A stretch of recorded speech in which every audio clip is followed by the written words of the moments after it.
You are now listening to Project XX Cast podcast series. Yo, back by popular demand, it's the Project XX Cast podcast series. This episode is a special one as Project X joins forces with another heavyweight AFC department, the Youth Service. Project X and the Youth Service have been working in partnership with external agencies, Tender, Refuge and Kingston DSVP on this special episode of the X-Cast around domestic violence from the perspective of a group of young men and a group of young women. But to tell you more about this, I'm going to pass you over to one of the head honchos of the Youth Service, the top dog, the man in charge of the South Side Cluster Youth Team, Matt Angel. Thank you very much for that wonderful introduction. So yes, we are here to talk about the 16 days of action.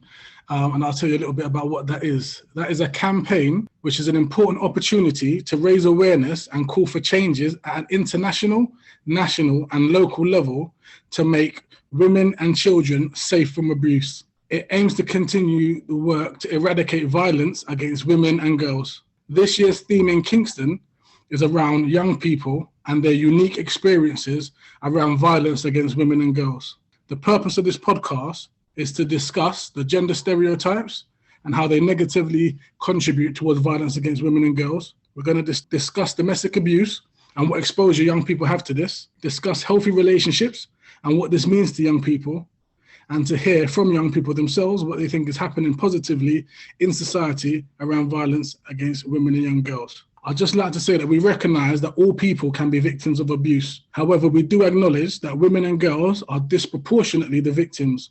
And for this purpose, we are focusing on violence against women and girls for this podcast. While we have a group of young male participants in this workshop, we're not trying to find views of perpetrators, rather the understanding the issues and attitudes from a male perspective and point of view. This podcast discussion is also taking place with a female group, which we hope in the future to bring both groups together to discuss their takes on these issues. I'd just like to introduce Nathan Wood, who is our partner from Tender, to introduce himself and say a little bit about his organisation. Yeah, so thanks, Matthew. My name is Nathan. I'm here from Tender Education and Arts. We're a London charity that work to prevent domestic violence and abusive relationships, particularly in young people. We mainly do that by going into schools, going into youth centres, doing workshops with young people right from kind of primary school age up to 25, talking about what's healthy in a relationship and what's unhealthy in a relationship. And I guess what we'd always want to try and say is like, domestic abuse and domestic violence, like it doesn't start with violence. Before someone gets to a point where there's physical violence in a relationship, there's going to be a lot of steps and stages of like smaller things that might be warning signs of smaller unhealthy behaviors that are leading you down that path. So we try and spread like the awareness of what kind of things you can look out for in your own relationships or in your friends' relationships so that you can avoid, being part of that as a victim or a perpetrator. Yeah, that's me. Really, thanks for inviting me here. Before we go any further, I'd just like to say with this podcast, it's a bit different since there's the new lockdown rules have happened. Actually recording this podcast, not in the studio like usual, but we're doing it virtually. So everybody is in their own space and recording. So bear with us if there's any technical difficulty. Indeed. Thank you for letting the listeners know about that. Because of the topic that we're going to be discussing, we have decided to anonymize our young male participants. So we will be referring to them via their initials, but I do want to give them the opportunity to introduce themselves. So N, can we start with you? Your initial, obviously, where you're from and your age, please. I'm 16 and I'm from London. Thank you very much. And DL? I'm 15 and I'm from Wimbledon. Thank you very much. And D, over to you. I'm 22 and I'm from London. Thank you very much. So what we're going to do now is we're going to delve into the first discussion point question that we're going to put to the participants. And the first question is, how would you describe a healthy relationship? I would say people talking, like the couple talking, not having arguments and enjoying staying with each other. Thank you for that. You mentioned not arguing. If an argument was to pursue, what is a healthy way to overcome that? Talk about it and try to solve it out. See what is it about and there's a way to solve it. And can you add to that in terms of what a healthy relationship looks like? Yeah, well, a healthy relationship in my eyes would be happy couple. Like, there will obviously be some disagreements because no one has a perfect relationship, but there's got to be things that people do to sort of ruin a happy side of relationship. Okay, thank you for that. And again, if there was kind of a bump in the road in terms of relationship, what is a healthy way of overcoming it? I don't know, just like talking about it, as DL said, just got to sort of sort it out instead of making it build up and turn into violence. And D, is there anything you'd like to add? I would describe that a healthy relationship is almost building a foundation and getting to not just know one another, but also at the same time understanding one's flaws, no matter how old you are, and making sure that you're also being yourself. So that way you can actually really, truly see if this is for both of you or if it's just something you just not really interested in. So from what you're saying, would you say that honesty is a big part of a positive relationship? 100%. Honesty is really important because then you understand why you're both in it and you understand also why you both want it. And I feel like being honest and starting off honest, when things do get harder, you'll understand of why it was important to be honest in the first place. Thank you very much. I know Nathan has a little activity now where he's going to suggest some words for us to look at, for us to determine whether we believe they will go in a healthy category relationship or an unhealthy. So Nathan, I'll hand over to you. Yeah. Cheers. Thanks, Matthew. So we've sort of started talking about some of these already. It's kind of interesting. I'm just going to throw each word out to you, and then maybe if you guys say whether you think it's healthy, unhealthy, maybe it's in the middle, or maybe sometimes it could be healthy or it could be unhealthy, and maybe just like talk a bit about why you put it where you put it. So we've talked about this a bit, but arguing, is that healthy, unhealthy? Is it in the middle? What do you think? Arguments can be healthy and unhealthy. And I would say it will be healthy at the start of the relationship because you obviously, although you may have built trust and love and honesty to get to know one another, you're still going to have some differences. So I believe if you argue at the beginning, you understand where you can go on from there.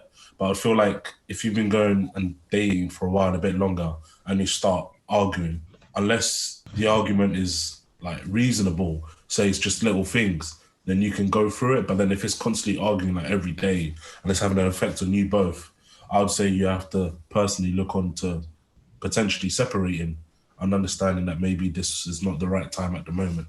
But I would say always find out why the root of the arguments is happening. That's really interesting. Does anyone agree, disagree with that? Would you put it differently? Yeah, I agree. Mainly because like arguing can get to a stage where it just turns toxic, and in a healthy relationship, you can have an argument without raising your voice. Dee's just said arguing can be healthy or unhealthy. Can you think about what would healthy argument look like to you and what would like an unhealthy, like what's the difference between those? I reckon a healthy argument would be like disagreeing where to put the couch in the living room or something. And an unhealthy argument would be like she's done something when she hasn't, or he's done something when he hasn't, and then they're just trying to be spiteful or something. That's interesting. And you also talked about shouting there a bit. Is that part of it? Like the kind of the way, not just like what you're arguing about, but like the way you're arguing? Yeah, it's a lot more violent. Not always physical, but like aggressive language in those sort of arguments. Yeah, because you said something quite interesting in your answer as well, where you mentioned about a disagreement. Would you say a disagreement and an argument is on the same level? Sometimes, but I can't think of any examples right now, but there's definitely like times where disagreements can turn into arguments and they're still healthy. Okay, that's interesting. Okay, let me give you guys another one. Right, secrets. Healthy, unhealthy, in the middle? Depends of the secrets. Some secrets, the right thing is to keep them as a secret. But if it's something too hard or too difficult to solve out, you should say and find a way to solve it out. That's interesting. Does anyone else have any thoughts on that? Secrets are needed because there will be some stuff you don't want to say, like about you, or if you haven't become intimate yet, you don't want to talk about your secrecy with relating to intimacy, you know, whether it's about sex or body counts, that could almost be private. But when it comes to secret where it affects your other half, that's when I feel it's unhealthy, as it should only be a secret if it's for you, but if it affects the other person needs to know and needs to be aware of it. That's when it becomes unhealthy and it becomes a bit problematic. That's really interesting. I really like that about like it's how if it's something that affects the other person, then yeah, that's the thing that makes a difference. I think that's really interesting. Yeah, secrets. You have to have some things kept yourself. Everyone has stuff that's personal about them, and they just don't want to share it. But at the same time, if you're like lying about where you are or where you're going or something, that can start getting very unhealthy. Can I just ask them with the secrets? In your opinion, guys, is it the same in terms of like a long-term relationship? So if you're with someone for 5 years, say, do you believe that it's still okay to keep secrets at that stage? Well, I mean, I guess maybe, but I don't know, because I've never been with someone for that long. Some people may be in relationships and say we shouldn't have any secrets, which means they shouldn't open about you. So not just about yourselves, but if, for example, your best friend was to tell you something, do you think it's okay then to tell your partner that secret because they're your partner? Depends in what kind of secret it is. If it's a secret that from a friend and is he said that is to don't tell no one and it's really important for him and he doesn't want to get to no one to get to know it, definitely not. I wouldn't say it. I wouldn't tell someone to say it. Okay, let me give you guys another word then. Trust. Trust is very healthy in a relationship. I don't think I would ever be in a relationship if I didn't trust the other person, because at the end of the day, you are literally spending half your time with them. What do the other guys think about that? D, what do you reckon? Trust is the key. I believe if there's no trust from the beginning, I believe it would not be advisable to pursue in that relationship, as without no trust, how can you build onto love? Because even with the love, you need to build trust to actually love someone. So I feel like trust, before anything else, trust is a big thing. And I'm not saying you have to trust and say deep secrets, but I mean trust as in being yourself, because I understand you all have some flaws of your own already, but trust to show that to your partner. But most of all, understand that trust also takes time. So I also want to clarify that. Don't have to trust as soon as you get into it, but look at first to build trust, and then you can see from there if this person is for you or if not. I really like that. And so, yeah, like the trust is like sort of the goal right at the start of a relationship. It might place your trust in someone too early or misplace your trust. I feel like trust always depends on the vibe, because even when you're trying to get to know someone, you've got to trust to be almost vulnerable in a sense of not just let yourself go, but allow yourself to catch feelings as well as allow yourself to accept compliments, if so. And I feel like trust is more important than anything, because you can only go from trust rather than go from reactions. Because with the trust, you really see if they're just like this genuine to you, or they're just doing this to get something out of you. So I feel like you have the best understanding if they're really down to trust you or they're just really down to mess around and play with you. Cool. Yeah, thank you. Okay, right. DL, one for you. Jealousy. Jealousy, I could say depends in what level it is. Depends how much jealous you are or she is. Depends what does it make you do, because jealousy makes you do like things, for example, things that you won't do. You wouldn't be doing if you wasn't with that person, if you wasn't jealous about it. For example, a level of too much jealousy will be not letting, example, a girl going to see her friends, her male friends, or maybe even her friends, like girlfriends. Yeah, that's okay. Really interesting. I really like how you said that, like, jealousy, it's about what it might make you do, because I think what I would always want to say is, like, jealousy is an emotion, and we haven't got our cameras on. If we had our cameras on, I'd say, like, hands up if you've ever felt jealous, because, like, I know I have. I'm sure, like, most people have or, like, will at some point in their life feel jealous. But then there's a question of, like, you have that feeling, and then what do you do with that feeling? And do you let it dictate your actions and dictate how you think about the other person and control the other person? Or do you just think, this is something I'm feeling, but I'm not going to let it rule my life? So I think I really like how you've, like, distinguished there between, like, yeah, jealousy as something that can happen, and jealousy is something where, like, what it's making you do could be unhealthy. And do you have any thoughts on that, on jealousy? Yeah, so with jealousy, like as DL said, there are some things that are like small. Maybe like you're jealous that she gets along with one of her boy mates or something, but then it turns like quite toxic if you sort of hold a grudge against it and don't talk to her about it, or the other way around. D, any thoughts? Personally, I have felt jealous before, and I felt like with jealousy, sometimes you have the reason to feel jealous, but then just like trust, like you've got to also trust them and not just feel jealous straight away. Because I always feel with jealousy, it's like, do you even trust them? Like, why are you feeling jealous? And especially when they're going out with the male friends, if that male friend obviously has a history, then you're going to be jealous, especially if she doesn't know that male friend as well as you do. So it's almost like, are you going to trust her well enough to tell her why you're feeling jealous? Or are you just going to feel jealous and make it even worse? So I feel like jealousy, you can playfully be jealousy, but realize that once you're being playful with the jealousy, it could be a long way back to not feel jealous anymore. That's really interesting. That's interesting as well, what you're saying about the friend. If your partner's going out with a friend and that friend has a history, there's also a question of like, there's trust of the person you're in a relationship with, but there's also like, do you trust your friends? That's interesting to think about. Cool. Okay.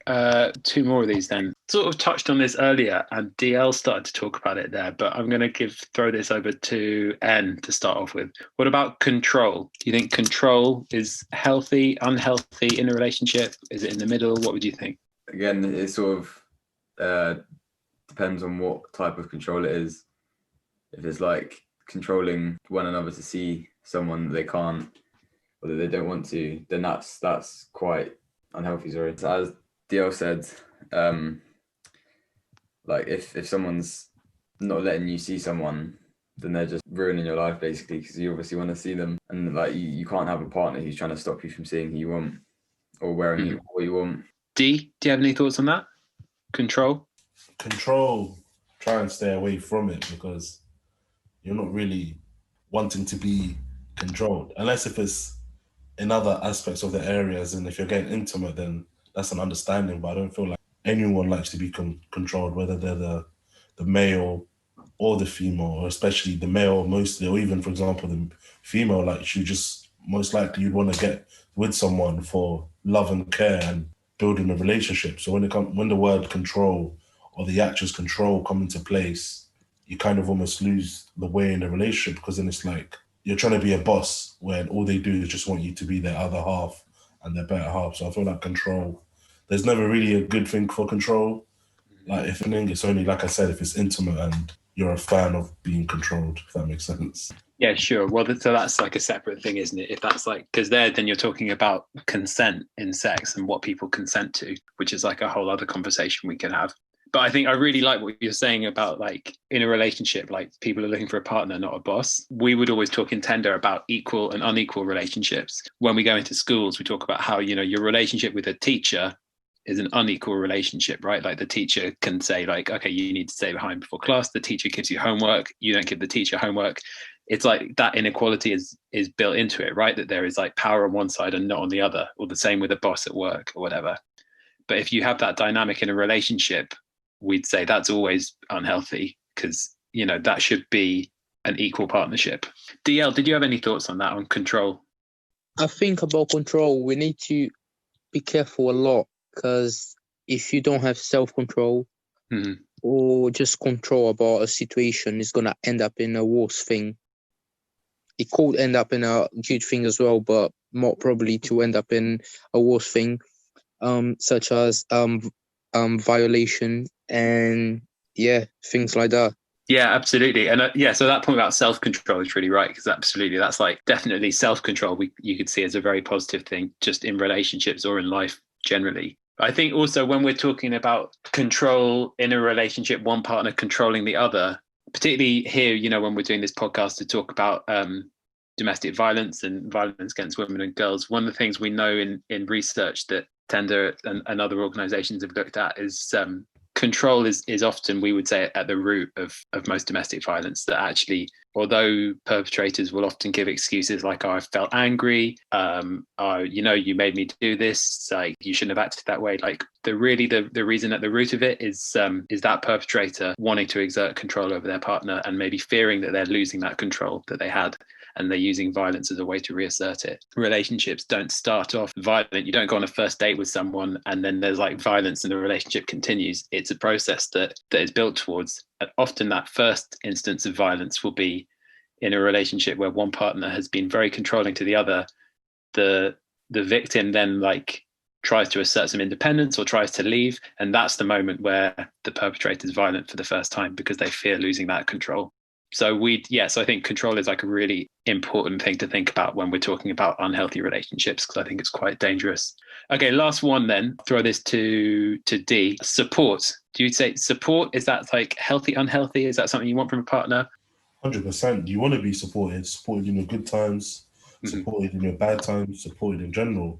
But also support can also be unhealthy in the sense of like 3-4 o'clock, obviously you are struggling, and if you've got a partner that that lives far from you and then expecting support. So I guess with that, trying to shorten that, I would say support has got to be like communicated well. It's got to be compromised well. It's got to be compromised well. Like you can't just expect it at a click of your finger. It's got to be reasonable. It's got to be an understanding. But also most importantly, you've got to communicate, especially when you're just starting out, because everyone always gets into a relationship because obviously they want that support and they want that love, that honesty, that caring. But we've always got to understand that support comes both ways. Don't just be expected to be supported, but not support. So I'll say support is really important when it's compromised and discussed well. Great. Yeah, I really like that. En, do you have any thoughts on support? Well, if your partner's not supporting you in what you want to do, then they're just not the right person. You just don't want a partner who's not supporting you and helping you in your journey of success. But I feel like if they don't feel like you're supporting them, then they probably won't support you. So support is definitely a two-way thing. Awesome. And DL, do you have any thoughts on that? Yeah, definitely. Is important, because if you want to do something and you don't get support, you're gonna do it, but like not the much and the expectation that you had, you're not gonna have it in the end. I think support, we should support the whole time, no matter what, just support it, because maybe that's something really important to that person and you don't know. Great. Okay. Yeah. All right. Yeah. Thanks so much, guys. It's a lot of really interesting kind of ideas You there. are now listening to Project XX Cast podcast series.